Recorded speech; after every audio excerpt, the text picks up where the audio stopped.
Baik, kita mulai. Bismillahirrahmanirrahim.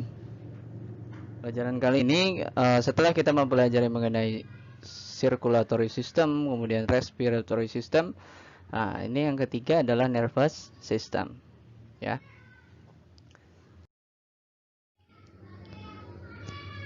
Apa itu nervous system? The nervous system is the system that receives information from your environment and controls how you react.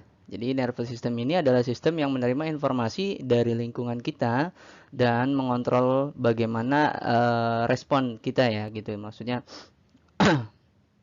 merespon rangsangan dari luar lingkungan. The nervous system includes sense organs, nerves, ya, the spinal cord and the brain. Jadi nervous system ini ada beberapa bagian di dalamnya ya, yaitu yang pertama adalah sense organ, kemudian nerves, spinal cord, and the brain.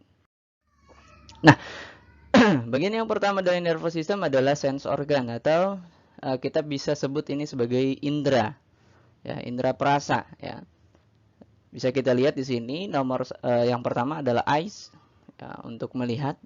Ini menerima rangsangan berupa cahaya, ya, sampai kita bisa melihat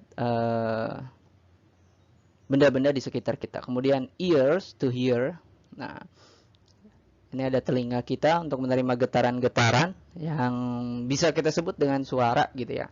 Kemudian yang ketiga adalah nose to smell, hidung untuk mencium bau gitu ya. Kemudian skin to feel texture, untuk merasakan tekstur atau temperatur atau panas atau dinginnya suatu benda gitu ya. Kemudian tongue to taste, ada lidah untuk pengecap rasa ya di sini. Ini adalah sense organs. Kemudian adalah berikutnya ada nerves. Nah, the nervous system is a system of structure that send information throughout the body.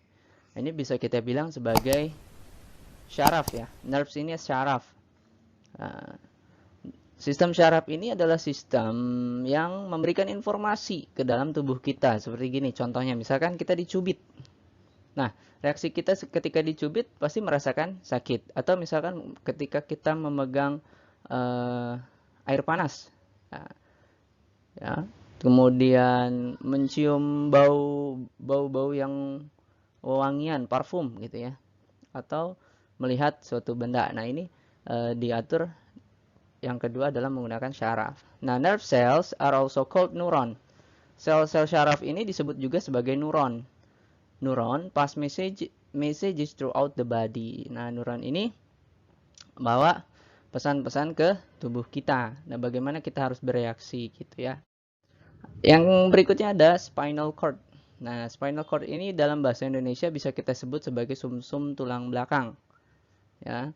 Many messages received and sent by the brain pass through your spinal cord. Nah, banyak sekali pesan yang diterima atau dikirim dari otak kita ini melewati spinal cord.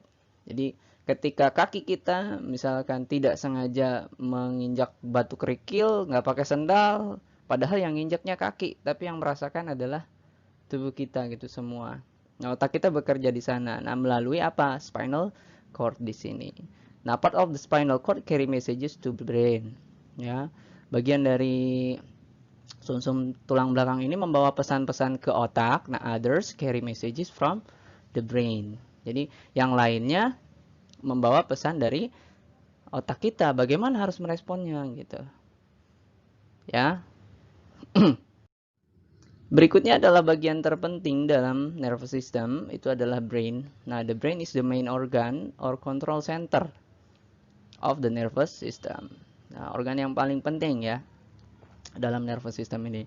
Kemudian brain ini dibagi menjadi 3 bagian. Nah, ada cerebrum, ada cerebellum, and brain stem. Nah, the largest part of your brain is cerebrum. This part of your brain learns, reasons, decides, store memories, feel fear, and joy. Jadi bagian ini adalah bagian otak yang paling besar gitu ya, bagian otak yang paling besar. Di sini kita menyimpan memori, kemudian belajar, merasakan takut, bahkan hingga merasa senang. Nah, bagian yang kedua adalah cerebellum. Cerebellum ini control balance and posture ya. Jadi mengontrol keseimbangan kita. Kemudian yang ketiga, the third part is brainstem. Ya, brainstem that controls your blood pressure, heartbeat, kemudian breathing and digest. Ya.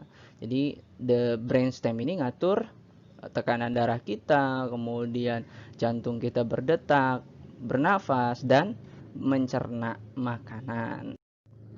Nah, ada ada major function of nervous system. Jadi ada fungsi yang utama dari nervous system itu adalah untuk voluntary action dan involuntary action. Apa itu voluntary action? Yang pertama, voluntary action ini action that you decided to do. Jadi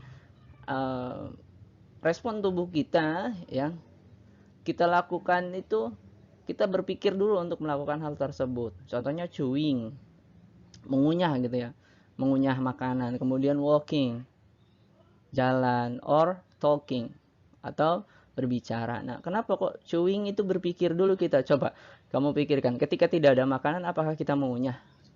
Tentu tidak. Kemudian, apakah kita selalu berjalan setiap waktu? Kan enggak juga gitu ya. Atau selalu berbicara? Tidak juga. Ada saat-saatnya, saat-saat tertentu untuk kita melakukan hal-hal tersebut. Nah, hal ini di voluntary action ini dikontrol di cerebellum ya. Kemudian yang kedua, involuntary action. Nah, fungsi yang kedua adalah untuk involuntary action. Involuntary action ini opposite of voluntary action. Jadi kebalikan dari voluntary action. Kalau di voluntary action kita harus memikirkan dulu, harus berpikir dulu untuk merespon lingkungan. Nah, di involuntary action ini, you don't need to think about this. Kamu nggak usah mikirin itu gitu. Contohnya apa? Ya, kegiatan dalam tubuh kita yang selalu berjalan tapi kita tidak perlu memikirkannya. Contoh misalkan heart beating, jantung yang berdegup, berdetak. Apakah kita memikirkannya? Kan enggak gitu ya.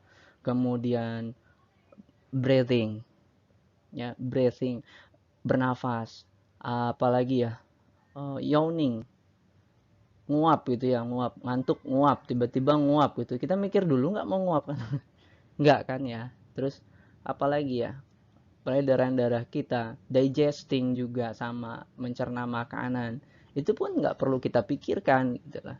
Tapi itu selalu bergerak, selalu berjalan. Nah, ini adalah involuntary action. Jadi respon yang tidak harus kita pikirkan dulu gitu ya. Kalau tadi voluntary harus kita mikir dulu nih gimana nih gitu. Kalau involuntary maka kita nggak perlu berpikir dulu gitu. Nah, ini dikontrol di your brainstem. Jadi involuntary action ini dikontrol melalui brainstem.